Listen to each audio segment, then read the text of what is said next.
इनकी guard rails और इनकी वैल्यूएशन की बहुत ज़्यादा नीड होती है। हमारे पास ऐसे बहुत सारे स्टार्टअप्स मौजूद हैं जो कि सर्विसेज को प्रोवाइड कर रहे हैं, जो इस बात को एक्नॉलेज करते हैं कि मॉडल से जो निकलने वाला आउटपुट है वो एज़ पर डोमेन नॉलेज या एज़ पर बिज़नेस नॉलेज होना चाहिए। तो हम अपने फोर्थ टॉक की तरफ, जो कि हमारी लास्ट टॉक है, उसकी तरफ बढ़ते हैं, जिसका टॉपिक है the safety layer, guard rails and evaluation. इसके लिए हमारे पास जो स्पीकर हैं वो फाउंडर हैं एंड सीईओ हैं, founder and CEO of Dentrasect. I would like to invite Mr. Fahad Ghauri. Sir, please come on the stage and share your valuable thought with us. Thank you.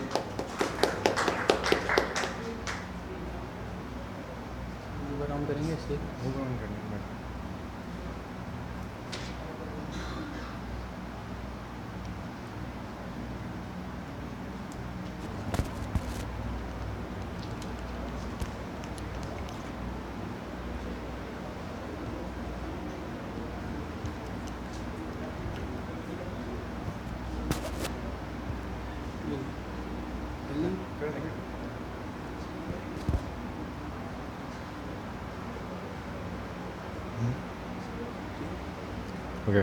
Hello. All right. सही है, I'll let you know. All right. Thank you. So,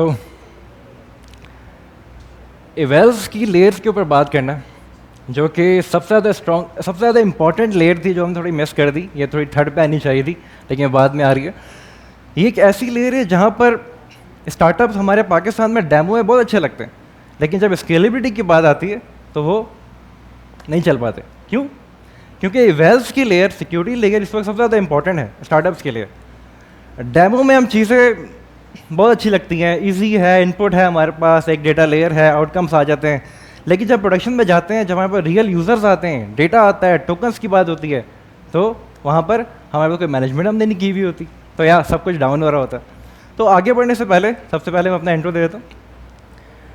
सब लिखा हुआ है। तो I am a CEO and founder of Dentrasect. मैंने professionally बोले तो I am a software engineer. उसके अलावा ब्लॉकचेन, एआई एंड क्वांटम जैसी कंप्यूटिंग के ऊपर मैं काम कर रहा हूँ। उसके अलावा मैं x Discord, x Rockstar, GTA 5 के बारे में सब जानते हैं, तो you know I was contributor उसके अंदर। Thank you.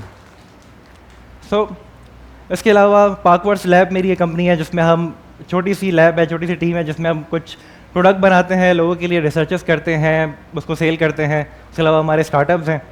सो आगे बढ़ते हैं टॉपिक की तरफ। टाइम हमारे पास कम है, आगे ले जाओ और आगे ले जाओ। ऑलराइट। सो इसको मैं थोड़ा क्लियरली डिफाइन करता हूँ कि डेमो में हमें क्या दिखता है, और प्रोडक्शन में जो मैं बता रहा हूँ कि यार ये सिक्योरिटी लेयर जब हम मिस करते हैं तो क्यों ये सब चीज़ें जो हैं ये चल नहीं पाती। ओके। सो जब हम डेमो बनाते हैं तो हमारे पास क्लीन प्रॉम्प्ट होते हैं, आइडियल इनपुट्स होंगे, हमारी मर्जी का डेटा होगा, उसके ऊपर हमने अपना एजेंट हो गया या कोई असिस्टेंट हो गया उसको ट्रेन कर रहे होते हैं। उसके अलावा हमारे पास कोई प्रेशर नहीं होता, सब इजीली है। उसके हमारी थोड़ी क्लैपिंग हो जाती है, हमारे थोड़े हैकेथॉन विन कर लेते हैं, इंक्यूबेशन सेंटर में हमारी थोड़ा सा अच्छा प्रेस मिल जाता है या अपॉर्चुनिटीज मिल जाती हैं। लेकिन आफ्टर सम मंथ्स जब उसके ऊपर काम करते हैं, प्रोडक्शन के ऊपर लेके जाते हैं, तो हमारे पास real user, noisy data, attackers, guardrail जैसे जब चीज़ें नहीं होती, उसके बाद हमें कॉस्ट आती है, लेटेंसी, स्पीड के ऊपर हमारा सबसे ज़्यादा बोटलनेक हो रहे होते हैं। तो हमारे पास किस तरीके के मसले आते हैं? हमारे पास हेलुसिनेशंस के मसले आते हैं। उसके अलावा मिसिंग साइटेशंस, क्योंकि हमने कोई लेयर ही नहीं बनाई इसको परफॉर्म करने के लिए। उसके अलावा प्रोम इंजेक्शन के मसले आते हैं, डाटा लीकेज, जैसे PII डाटा होता है, पर्सनल इन्फॉर्मेशन, वो लीक हो रहा होता है अक्सर। उसके अलावा लेटेंसी स्पाइक होती है, कॉस्ट, टोकन, सिक्योर टोकन जो होते हैं, जब भी हम कोई AI सिस्टम बनाते हैं, टोकन हमारे लिए इकॉनमी है। अगर टोकन के ऊपर हम उसको मैनेज नहीं करेंगे तो ओके, दैट्स सिस्टम वर्स करेंगे। आगे बढ़ते हैं। तो तो ये एक परफॉर्मेंस लेयर एक स्टार्टअप के अंदर, बिकॉज आपके पास काफ़ी सारे यहाँ लोग होंगे जो स्टार्टअप फाउंडर होंगे, स्टार्टअप करना चाह रहे होंगे, तो परफॉर्मेंस लेयर के ऊपर काम करना बहुत ज़्यादा ज़रूरी है। ऑलराइट, सो और ये सिर्फ रिलायबिलिटी, क्योंकि एक मसला ये है कि मार्केट के अंदर जो एंटरप्राइजेस हैं उनको ट्रस्ट चाहिए, सही है। उसके अलावा वो सिर्फ आपके आइडिया को ऊपर आपको पैसे नहीं देंगे, या यूज़र्स भी आपको ऐसे ही उठा के पैसे नहीं देंगे, दे वांट ट्रस्ट। क्या ये ऑडिटेबल है? हमारा एक्सपीरियंस था, हम DSC प्रोटोकॉल एक एप्लीकेशन थी स्टेबल कॉइन के ऊपर, जिसमें AI और स्टेबल कॉइन्स के ऊपर काम कर रहे थे। एक बहुत अच्छी कंपनी के साथ हम उसको अलाइन करने गए। हमारे पास सबसे पहले सवाल ये हुआ, क्योंकि मैं उसका ये पूरा आर्किटेक्चर बनाया था उस वक्त, तो मुझे अंदाज़ा नहीं था, मैंने परफॉर्मेंस लेयर के ऊपर काम नहीं किया था। तो हमसे सवाल ये हुआ, क्या ये ऑडिट हो सकता है?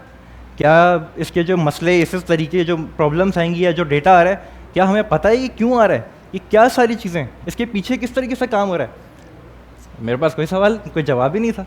तो क्या मसला था? बिकॉज मैंने परफॉर्मेंस लेयर के ऊपर काम ही नहीं किया। मैंने सिस्टम बनाया, मेरे पास आउटपुट आ रहे थे, सिस्टम फंक्शन कॉल कर रहा है, एवरीथिंग वर्किंग फाइन, ओके, दिखा दिया। तो इसी वजह से रिलायबिलिटी परफॉर्मेंस लेयर अब एक स्टार्टअप अपॉर्चुनिटी भी है। क्यों है? क्योंकि लोग पे करना चाहते हैं, बिकॉज AI सिस्टम्स रेगुलेट हो रहा है मार्केट के अंदर, गवर्नेंस इंक्लूड हो रही है। सो अब सही, सो गवर्नेंस इंक्लूड हो रही है, राइट।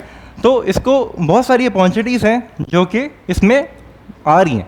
अब बहुत सारे ऐसे स्टार्टअप हैं जो कि आए, हमारे पास लैंग्स में लैंग चेन ने अपने स्टार्टअप निकाले, और लैंग्स में टूल्स आए, उसके अलावा नए नए पैटर्न्स आए जो ऑलरेडी लोग उसको अच्छे खासे पैसे दे के इसको बहुत बड़ा जो काम है, बहुत बड़ा रिस्क है, उसको आसान कर लेते हैं।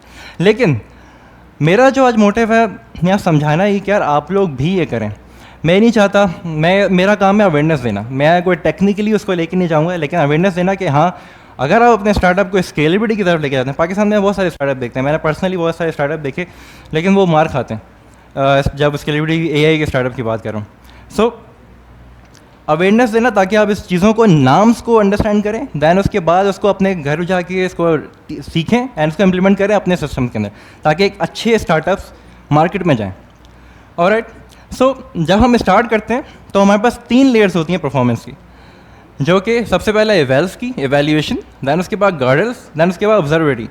एवेल्यूएशन बेसिकली एक set of rubrics, rule set करना, उसको परखना अपने सिस्टम को कि क्या जो रिस्पॉन्सेस आ रहे हैं, जो भी रिस्पॉन्सेस हैं, क्या वो सही हैं, क्या वो कैसे हैं, या वो डेटा जो आ रहा है वो हमें जो रिस्पॉन्स चाहिए था उसके लिहाज का है कि नहीं है।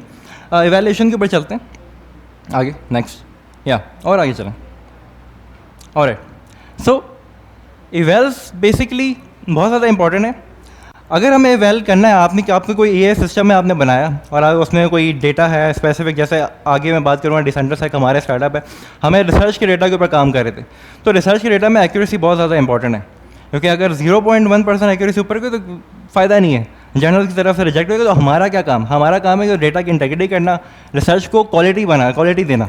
तो इसमें एक्यूरेसी की बहुत ज़्यादा ज़रूरत थी, तो इसलिए हमने रूब्रिक्स टाइप बहुत सारे सेगमेंट्स यूज़ किए, जिसके अंदर बेसिकली हमारा एक काम था कि हमारा जो डेटा, जो आउटकम है, रिक्वायरमेंट है, उसके ऊपर हमने यूज़ केसेस बनाए, जैसे जिसको कहते हैं गोल्डन सेट। गोल्डन सेट बनाना बहुत ज़्यादा ज़रूरी है। गोल्डन सेट बेसिकली ये है कि आपके जो पॉसिबल आउटकम्स हैं, राइट, जैसे कि कोई भी कस्टमर है, मेरे प्लेटफॉर्म पे यूज़र आया, अब वो किस तरीके का रिस्पॉन्स जनरेट कर सकता है, जितने भी पॉसिबल आउटकम्स आएंगे उसकी एक लिस्ट बनानी है, उसकी लिस्ट के ऊपर उसके क्या आउटकम हमने देने, हमारे मॉडल ने क्या देना है, उसकी लिस्ट बनानी है, उसके ऊपर किन चीज़ों से हमने रोकना है, तो हमने उसकी एक पूरी लिस्ट बनानी है। तो मल्टीपल लिस्ट जब हम बनाएंगे तो हमारे पास जब रिस्पॉन्सेस आएंगे प्रोडक्शन लेवल के ऊपर, तो हमें पता होगा कि ये जो रिस्पॉन्सेस आ रहे हैं वो कहाँ से आ रहे हैं, क्यों आ रहे हैं। अगर कोई हल्की सी मसला भी आता है, ये कल रिस्पॉन्स अलग था, नेक्स्ट डे रिस्पॉन्स अलग हो जाता है, ये आता है मसला, इसके बारे में बात करेंगे कि वो हम एटलीस्ट मेजर कर पाएँ और उसको फिक्स कर पाएँ पहले। ऑलराइट, सो उसके बाद हमारे पास जो केसेस, एज केसेस की मैं बात कर रहा हूँ, जिसमें हमें जेल ब्रेक एज केसेस आ जाते हैं। अब जेल ब्रेक एज केसेस क्या हैं? हम ओपन AI बहुत बड़ी कंपनी है, सही है, GPT मॉडल में लॉन्च किया, एक नई एक लेयर आई मार्केट के अंदर, LLMs की ऑलरेडी थे, लेकिन हाँ पब्लिकली अवेलेबल हुए, पब्लिकली यूज़ केस में आए।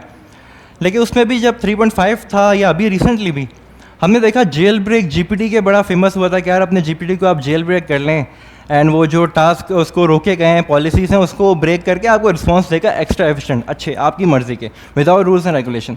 तो वो क्यों होते हैं? वो इसीलिए होते हैं बिकॉज उनके पास भी उस वक्त प्रॉपर इवेल्स की लेयर नहीं थी। अगर थी तो वो बिफोर PR पुल रिक्वेस्ट होती थी, आफ्टर नहीं होती थी। और अक्सर जो ट्रिगर होते थे वो आफ्टर होते हैं। किस तरीके के होते थे कि यार आपके जितने भी रूल्स पीछे आपने सेट किए उसको इग्नोर कर दें एंड जो अब न्यू वाली चीज़ें उसके ऊपर काम करते हैं। ऑलराइट, तो इसकी वजह से डेटा लीक हो जाता था, PII डेटा लीक हुआ, उसके अलावा इवन के पूरे सिस्टम प्रॉम्प्ट लोगों के लीक हो गए। सो उसके बाद हमने जो होते हैं इसके ऊपर टेस्ट केसेस बनाने होते हैं, pass and fail grade, rubrics 0 to 5 scoring कर दी कि हाँ इस डेटा में ये रिस्पॉन्स आया तो इसको पास करना है, इसको फेल करना है, इस तरीके के हम सेट बनाते हैं। उसके अलावा CI for every prompt and model tool changes, ये क्या है कि हम ये चाहते हैं कि आफ्टर, पुराने सिस्टम में हम किस तरीके से करते थे कि जब एक दफ़ा सिस्टम हमारा बन गया उसके बाद जब हम वेट करते हैं कंप्लेंट्स का, ओके जब यूज़र की तरफ से कंप्लेन आएंगी तो ओके उसको फिक्स कर लेंगे। लेकिन जब AI की बात करते हैं ये खतरनाक है क्योंकि हम AI को हमने डिसीजन मेकिंग दी हुई है। अगर हम उसको बाद में कंप्लेंट्स किस तरीके आएगी, कोई FIR आएगी या कोई इस तरीके की चीज़ आएगी, भाई किसी की सुसाइड रिपोर्ट आएगी, क्योंकि हम उसके ऊपर ट्रस्ट नहीं कर सकते। ऑलराइट, सो उसके अलावा हमें ट्रैक रिग्रेशन जैसे एक मसले होते हैं जो सिक्योरिटी के यूनिट टेस्टिंग में हम यूज़ करते हैं, सेम उस तरीके से उसको कंटिन्यूसली टेस्ट करना होता है। सो हमारे पास इस चीज़ के लिए इवेल्स के लिए सबसे बहुत अच्छा टूल है लैंगस्मिथ। लैंगस्मिथ क्या करता है, जो हमारी इतने बड़े इवेल्स का जो हमें खुद करना होता है काम, उसको बहुत सिंपल वेस में आपको एक वर्क फ्लो प्रोवाइड कर देता है एप्लीकेशन के अंडर। आप उसको इम्प्लीमेंट कर दें, इंटीग्रेट कर दें इवेल्स की लेयर्स के साथ। आपके सिस्टम जो भी चेंजेस आपने सिस्टम के अंदर करें, वन टाइम उसको लैंगस्मिथ से रन करें, वो कंप्लीट रिपोर्ट पास फेल करके आपको दे देगा, तो एक काम आसान हो जाएगा। नेक्स्ट आगे बढ़ते हैं। उसके अलावा एराइस इवेल्स के ऊपर काम कर रही है, बहुत बड़ी टीम है। आप इनका यूट्यूब चैनल भी अगर आपने इसके बारे में लर्न करना है तो आप जा सकते हैं। दे हैव मल्टीपल वीडियोस जो इवेल्स के ऊपर इन्होंने बात की हुई है। सो इन्होंने अपने टूल्स भी प्रोवाइड किए हैं जिसमें टीम्स के लिए बेसिकली ये ट्रेस करता है इस तरीके के इवेल्स के बाद जो रिपोर्ट्स बनती हैं, रिपोर्ट्स के ऊपर ट्रेस करके वो आपको डेटा की एक प्रॉपर एक रिपोर्ट प्रोवाइड कर देता है। तो आसानी होती है टीम को उसमें इम्प्रूव करने के लिए। आगे बढ़ते हैं, टाइम आवर्स काम है। ऑलराइट, हमारा जब भी आप कोई सिस्टम बनाओ, इवेल्स के ऊपर काम करो, तो कुछ पैटर्न्स हैं। प्रॉम्फो पैटर्न है, उसके अलावा यहाँ पर डीव इवेल्स के पैटर्न्स हैं। इस पैटर्न्स को आपने फॉलो करना है, इसके बारे में रिसर्च करें। आई विश कि मैं इसके ऊपर वीडियो दिखा पाता, लेकिन इसके ऊपर आप रिसर्च कर सकते हैं। और ये बेसिकली क्या है, एक ऐसा पैटर्न बना लें जो कोशिश ये करें कि जब आप अपने सिस्टम को लेके जाएंगे आगे प्रोडक्शन के ऊपर या कोई भी चेंजेस करते हो सिस्टम के अंदर, तो कोशिश ये करें कि before the PR pull request एक CI कंटिन्यूस इंटीग्रेशन लेयर को इम्प्लीमेंट कर दें, जो कि इवेल्स की लेयर होगी। कुछ भी चेंजेस होती है, नया यूज़र की क्वेरी आती है, एनीथिंग, तो ये लेयर रन होगी, उसके ऊपर आपको एक रिस्पॉन्स बता देगा। एंड देन अगर वो पास होता है तो it's okay for the production, तो आगे जाके हफ्तों की मेहनत आपकी बर्बाद नहीं होगी, वो पहले आपको चेक दे देगा। अगर वो ब्लॉक, तो आगे अगर वो कोई ख़राब होगा तो ब्लॉक कर देगा। आगे बढ़ते हैं। सो ये प्रॉम्फो की एक लेयर की एक एग्जांपल है किस तरीके से ब्लॉक करता है, तो इसको रन कर लें। सो यहाँ आप देखेंगे कि यहाँ पर इसने जो है ऊपर का डेटा है, इसने एक YML फाइल बनाई है जो कि उस डेटा के ऊपर है, जो भी इसका टूल था, जो भी सिस्टम था, उसके ऊपर इसने कोई चीज़ चेंज कर दी है जो पहले चल रही थी, बट इसने अब चेंज की है ताकि सिस्टम इसको देख पा रहा है कि नहीं देख पा रहा है। इसने इवेल की लेयर रन की। पीछे आ जाए प्लीज़ वीडियो में, थोड़ा बैक आ जाओ या स्टार्ट करें दोबारा, या लास्ट में चले जाओ, लास्ट में आ जाए, बिल्कुल लास्ट में। या अब इसने रन किया उसको, तो वो सक्सेस रेट पहले फेल हुआ था इस वीडियो के अंदर, बाद में ये जब उसने वापस फिक्स कर तो इसने एक तरीके से उसको पहले ही पास फेल से गुजार दिया। तो आगे जाके जब यूज़र की तरफ से क्वेरीज आएंगी तो ये इस तरीके के मसले डेवलप होंगे नहीं। सो उसके बाद हमारे पास जो सेकंड सेगमेंट आता है जो कि सबसे ज़्यादा इंपॉर्टेंट है, सेफ्टी एंड गार्डरेल्स। गार्डरेल्स के ऊपर बहुत काम हो रहा है मार्केट के अंदर। गार्डरेल्स सिस्टम, एजेंटिक सिस्टम के स्पेशली गार्डरेल्स बहुत इंपॉर्टेंट है। गार्डरेल्स बेसिकली पॉलिसीज़ हैं। कोई भी सिस्टम में जैसे कि आपको रिक्वेस्ट करते हैं, कोई भी इस तरीके की रिक्वेस्ट आप GPT पे जाते हैं, तो GPT को आप कहेंगे कि यार मुझे कोई ड्रग्स बनाने के लिए आइडिया दें, मुझे ये फ़लाना ड्रग्स बनानी है तो आइडिया दें, वो मना कर देगा आगे से। कि भाई सॉरी ये मेरे स्कोप में नहीं है, आपको सच में कोई हेल्प की ज़रूरत है, मैं कॉन्टैक्ट हेल्पलाइन दे रहा हूँ, तो उस पर आप बात करें। अदरवाइज इवन कि ग्रॉक तो अब धमकी देने लगा है कि आप उसको करेंगे तो आपको धमकी देता है कि भाई मैं रिपोर्ट कर लूँगा, क्या बात कर रहे हो भाई। ओके, सो गार्ड्रेल्स बेसिकली ये एक प्रॉम्प्ट नहीं है, ये आपका सिस्टम प्रॉम्प्ट नहीं है। गार्ड प्रॉम्प्ट्स हमारे लिए इंस्ट्रक्शंस होते हैं, गार्ड्रेल्स पॉलिसीज़ हैं, इन्फोर्समेंट है कि एआई को हम सारा एक्सेस नहीं दे रहे, उसकी मर्ज़ी नहीं है, उसके बाद थिंकिंग पावर नहीं है। गार्ड्रेल्स हम एम्फेसाइज करते हैं ताकि वो एआई जो इलीगल काम होते हैं, इस तरह की चीज़ें होती हैं, जो ऐसे रूल्स जो कि उसने नहीं करने, हमें रोकने या करने भी हैं, तो ये वो उसके ऊपर गार्ड्रेल्स लगाकर हम उसको स्टॉप कर सकते हैं। ओके, सो ये सिंपल सा गार्ड्रेल की प्लेबुक है, हम किस तरीके से इम्प्लीमेंट करते हैं। अब कोई भी इनपुट आया, यूज़र की तरफ से क्वेरी आती है, तो उसको सबसे पहले सैनिटाइज किया जाएगा, उसमें से डेटा निकालेगा कि यार कोई PII पर्सनल इंफॉर्मेशन तो लीक नहीं हो रही, उसके बाद URLs जो ये बोल रहा है लेने के लिए या उसने दिए हैं वो इस तरीके ख़राब तो नहीं है, कोई इलीगल तो नहीं है, ऐसी कोई मसला क्रिएट कर सकते हैं। उसके अलावा इंजेक्शन चेक करेगा कि यार कोई प्रॉब्लम इंजेक्शन तो नहीं हो रही, ये कोई घुमा तो नहीं रहा मेरे टाइम। अब अगर आप सेम जेल ब्रेक करने की GPD को कोशिश करेंगे तो नहीं होगा, बिकॉज उसने ऑलरेडी वो पीछे इंस्ट्रक्शन सेट ऑफ इंस्ट्रक्शन गार्ड्रेल्स पे सेट कर दिए हैं जो लोग यूज़ करते हैं। अब GPD को पता है, अगर आप करोगे तो आगे से वो बोलेगा कि वो क्या, I know what you trying to do bro, alright. So उसके अलावा हमारे पास जो जब डेटा आ गया, डेटा के बाद पॉलिसीज़ हैं। अब उस डेटा को हम सैनिटाइज हो गया, उस डेटा को पॉलिसी के साथ गुजारते हैं कि यार ओके, अब जो हमारे पास ये डेटा आया, क्या ये हमारी पॉलिसी से अलाइन कर रहा है। अब कौन सा डेटा है जिसको हमें डिनाई करना है, या कौन सा डेटा है हमने उसको पास करना है, या कौन सा डेटा है जिस पर हमने ऑब्जेक्शन करना है, ऑलराइट। सो उसके बाद हमारे पास जब ये सब हो जाता है, वो सही है, पास है, ब्लॉक नहीं हुआ, तो उसके बाद हमारे पास आउटपुट आता है जो कि प्रॉपर फॉर्मेट होगा, साइटेड होगा। उसके बाद इसी चीज़ों के लिए, प्रोडक्शन के लिए हमारे पास कोई स्टार्टअप भी हैं दुनिया भर में, जैसे कि लकीरा गार्ड। लकीरा गार्ड हमें रन टाइम प्रोडक्शन देता है गार्ड्रेल्स पे, कि ये नहीं कि आपने सिस्टम से पहले ही गार्ड्रेल्स को रन करना है, नहीं, गार्ड्रेल्स आपके रन टाइम में होने ज़रूरी हैं, क्योंकि इतना बड़ा डेटा हैंडल कर रहे हैं, उसमें कभी इतनी सारी मिलियंस ऑफ रिक्वेस्ट आती हैं। डिस्कॉर्ड में मैं काम कर रहा था, डिस्कॉर्ड में हमने ये सिस्टम बैक इन 2019 में बनाया था, जिसमें आप डिस्कॉर्ड के बॉट्स देखते हैं जो कि मिलियंस ऑफ मैसेज हमारे पास सॉकेट के ऊपर आ रहे होते हैं, एंड उसको स्ट्रक्चर करना, और ये सब हमने उस वक्त वाटरफॉल जैसे आर्किटेक्चर से हमने परफॉर्म किया था। अब थोड़ा आसान है, AI आ गया, लेकिन स्टिल ये सारे गार्ड्रेल्स, इस तरीके के टूल्स हम वहाँ यूज़ करते हैं। बाकी लकीरा आपको जो है रन टाइम प्रोडक्शन यू देता है, जो कि कंप्लीट एक रेड टीमिंग, AI के अंदर रेड टीमिंग बहुत ज़्यादा इंपॉर्टेंट होगी, जिसके बारे में हम बात करेंगे। आगे बढ़ते हैं। सेम एब्स्ट्रैक्ट फॉर AI जैसे कि रेगुलेटरी, उसके बाद पॉलिसीज बनती जा रही हैं, तो AI के ऊपर कंप्लीट सिक्योरिटी के ऊपर काम करना बहुत ज़्यादा ज़रूरी है, जो कि स्टिल थोड़ा गैप है, काम हो रहा है, लेकिन यार और काम हो नहीं। पाकिस्तान के अंदर बहुत अच्छी अपॉर्चुनिटी है, पाकिस्तान में ऐसा कोई बंदा नहीं है जो स्पेशली सिक्योरिटी के लिए काम कर रहा है। इंटरनेशनल कुछ कंपनीज हैं, सिक्योरिटी है जिसका अभी 1.7 बिलियन का काफ़ी अच्छा एग्जिट आया। सो हमारे पास प्रोडक्ट AI सिस्टम्स हैं जो कि कंप्लीट CVE, हमारे पास यूनिट टेस्टिंग, सिक्योरिटी के ऊपर हमारे पास प्रोवाइड कर रहे हैं, जिसमें पॉलिसी इन्फोर्समेंट और GenAI एप्लीकेशन टूलिंग प्रोवाइड करते हैं। आपके जो भी क्वेरीज हैं उससे पहले रन टाइम में ये रन होती हैं, उसको टेस्ट करती हैं, उसको सिक्योर करती हैं, उसको ब्लॉक करती हैं। आगे बढ़ते हैं। सो इंटरनेशनल टूल्स तो बहुत सारे हैं, ओके, हमें पता है यार, सारा दिख रहा होता है। कुछ पाकिस्तान के स्टार्टअप की बात करते हैं। पाकिस्तान में भी हमारी एक कंपनी है मोटिव, जो कि नॉट कम्प्लीटली GenAI सिस्टम के ऊपर भी काम कर रहे हैं, उन्होंने स्टार्ट किया ऑटोमेशंस के ऊपर, बट उन्होंने इन सब चीज़ें heavy usage of AI, इवेल्स, security के ऊपर काम करके बिलियंस ऑफ डेटा को जो कि उनके क्लाइंट्स से उनको सिक्योर किया। अब मैं इनकी बात इसलिए कर रहा हूँ because they are generating money, because of security, because of trusted enterprises को उनका सिस्टम पसंद आ रहा है, वो खरीद रहे हैं, बाहर बिक रहा है, और उनकी वैल्यूएशन 2.8 बिलियन है अराउंड। बैक आएंगे प्लीज़। फंडिंग 600 मिलियन प्लस उन्होंने बड़े बड़े A16 दी, जैसे एंडरसन जैसे करा है। आगे बढ़ते हैं। लास्ट लेयर हमारे पास है ऑब्जर्वेबिलिटी। ऑब्जर्वेबिलिटी सबसे ज़्यादा इंपॉर्टेंट है। ओके, हमारे पास इवेल्स आ रहे हैं, हमारे पास जो है डेटा आ रहा है, हम लोग उसको फिक्स कर रहे हैं, सारा कुछ क्रिएट हो रहा है। उसके बाद ऑब्जर्वेबिलिटी ये है कि यार हमें उसको इम्प्रूव भी तो करना है, डेटा को जमा करिए, क्या करें, कुछ तो काम करेंगे।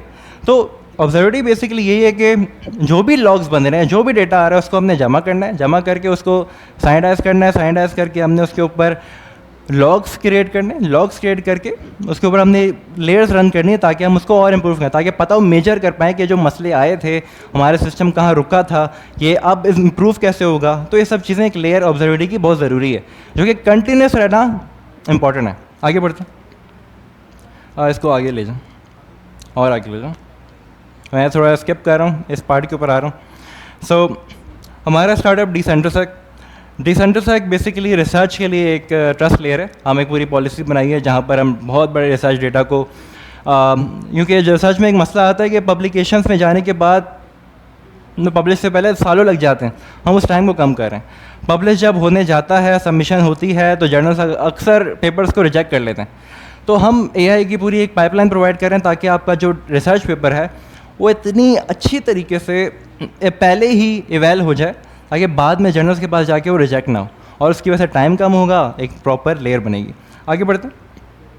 तो डिसेंट्रसेक को यहाँ पर डालने का ये मकसद है because we are using one of the best, हमें 3-4 साल की हमने रिसर्च की है एआई के ऊपर, एजेंट्स के ऊपर, वो हमने इम्प्लीमेंट की है, जिसको आज एंटरप्राइजेस जो हैं पसंद कर रहे हैं। एंड बहुत सारे इंस्टीट्यूशन, क्योंकि इंस्टीट्यूशन एंटरप्राइजेस को ट्रस्ट चाहिए, उनको एक रिलायबल सिस्टम चाहिए। तो दिस इज़ डिसेंट्रसेक, जिसके अंदर हम पेपर लेते हैं, डेटा सेट बनाते हैं, ऑथर आईडीज़ होती हैं, रेफरेंस उसको चेक किया जाता है। हमारी मल्टीपल डिसेंट्रसेक की ट्रस्ट पाइपलाइन है जिसमें से साइटेशन, रिट्रीवल होती है, इवेल्स की गार्डल्स की लेयर्स उसके ऊपर काम करती है, इवेल्स की लेयर काम करती है, even human in loop, because हम एआई के ऊपर कम्प्लीटली ट्रस्ट नहीं कर सकते, राइट। सो हम उसका फिर ऑडिट लॉग बनाते हैं, इंटेग्रिटी एंकर, हमारा ब्लॉकचेन भी है तो ये एंकरिंग उसके ऊपर जाती है। देन उसके बाद हमारे पास आउटपुट आता है जो कि प्रॉपर एक पूरी रिपोर्ट बनती है जिसमें हम पेपर्स में अगर कोई मसले होते हैं तो उसके बारे में बताते हैं, एंड उसके अलावा अगर वो परफेक्ट है हम उसको स्कोरिंग कर देते हैं। स्कोरिंग करके उसको पता है, इवन कि उसके रिव्यूअर्स के लिए भी काम आसान कर देते हैं बेसिकली। ऑलराइट, सो आगे बढ़ते हैं। So this is the whole structure जो हम डिसेंट्रसेक में पीछे यूज़ कर रहे होते हैं हमारे बैकएंड के अंदर, जिसमें ऑनगोइंग मॉनिटरिंग चल रही है, ट्रांसपेरेंसी रिपोर्ट हो रही है, रोबस्ट सेफ्टी है, एथिक्स अलाइनमेंट हम चेक करते हैं पीछे वेल्स में, सप्लाई चेन सिक्योरिटी है, बायसनेस फेयरनेस ऑडिट है, हमारी रेड टीमिंग जिसमें ह्यूमन इन लूप सिस्टम हम बना रहे होते हैं जो। और आगे बढ़ते हैं।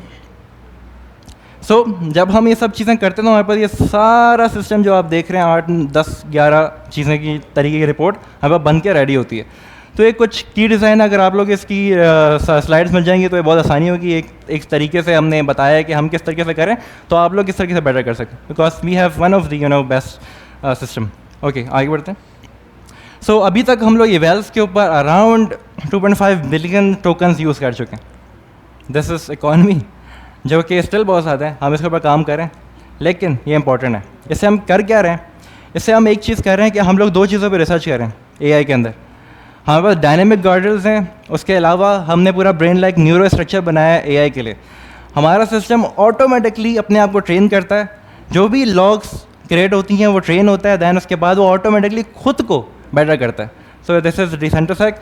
सो आप लोग अगर अपना स्टार्टअप करना चाहते हैं तो ये एक बहुत सिंपल सा लेयर मैंने बना के दे दी है कि यार आप लोग ये नहीं कि सबसे बड़ा सवाल है कि यार अर्ली एज के अंदर हम क्यों इम्प्लीमेंट करें इसको। अर्ली एज में करने का फ़ायदा नहीं है, हम लोग तो अभी कुछ पता ही नहीं है पैसे आएंगे कि नहीं आएंगे स्टार्टअप में, लेकिन बहुत ज़रूरी है भाई अगर स्केलेबिलिटी तक पहुंचना है, क्योंकि लोगों को ये चीज़ें चाहिए, लोगों को ट्रस्ट चाहिए। अब मार्केट चेंज हो रही है, आप ऐसे ही उठा के अपना MVP नहीं दे सकते। ऑलराइट, सो ये बिल्कुल स्टार्ट कैसे करना है, कोई छोटा सा फेलियर मोड उठाना है अपने गोल्डन डेटा सेट के लिए कि यार, एंड सबसे बड़ा प्रॉब्लम बोटलनेक हमें क्या हो सकता है जब हमारी प्रोडक्ट यूज़र के पास जाएगी, वो उठाई, उसके ऊपर आपने गोल्डन सेट बनाया, उसके ट्रेसिंग लॉग्स किए, उसके ऊपर हमने गार्डल्स बनाए, इवेल्स कंटिन्यूस लेयर बनाई, एंड दैन उसको शिप करने के लिए तैयार कर दें। इस तरीके से अदर चीज़ों को उठाएं, मिक्स करें, दैन एक लेयर बनाएं। ऑलराइट, आगे बढ़ते हैं। सो अभी मार्केट के अंदर जो काम हो रहा है, रिसर्च किस तरीके से चेंज हो रहा है, मैं जो बात कर रहा हूँ बहुत इंपॉर्टेंट है। ये इस सिक्योरिटी लगाना one of the most important इस वक्त। तो क्योंकि एजेंट बेंचमार्क के ऊपर काम हो रहा है, भर के टूल्स आ रहे हैं, माइक्रोसॉफ्ट, ओपन एआई, बड़ी बड़ी कंपनीज के ऊपर काम कर रही हैं। उसके अलावा कंटिन्यूस रेड टीम्स बन रही हैं पूरे सिस्टम के अंदर। टीम के इवन के ओपन एआई की अपनी एक पूरी रेड टीम है, जो भी कोई मॉडल आता है उससे पहले एक टीम के पास जाता है जो उसको इवेल्युएट करता है। एआई के इवेल्यूशन के बाद ह्यूमन इन लूप बहुत ज़्यादा इंपॉर्टेंट है। उसके बाद गवर्नेंस पॉलिसीज़ बन रही हैं, पाकिस्तान में ये पॉलिसीज़ बनी है। उसके बाद इंटरनेशनल यूएस के प्लान्स हैं 2030 के, हमारे पास UKSA के 2030 के प्लान्स हैं जिसके अंदर ये इम्प्लीमेंटेड है। ये बहुत ज़रूरी है। आगे बढ़ते हैं, ये लास्ट स्लाइड है। सो जब भी आप इसके ऊपर काम कर रहे हो तो मेक श्योर इसको इम्प्लीमेंट करें, एक पूरे की पूरी सीक्वेंस बनाएं, उसको लिखें, अपनी प्रॉब्लम्स को आइडेंटिफाई करें, दैन उसके बाद उसके ऊपर AI की सॉल्यूशन इवेल्स की लेयर बनाएं। मेरा नाम फाद गौरी है, मुझसे आप रीच आउट कर सकते हैं लिंक्डइन के ऊपर, आई एम अवेलेबल, मेरी टीम अवेलेबल है यहाँ पर, मेरे कैसे अवेलेबल हैं, तो आप हमसे बाद में बात कर सकते हैं। कोई भी क्वेश्चन है तो we will love to help you guys. Alright, thank you so much. Thank you.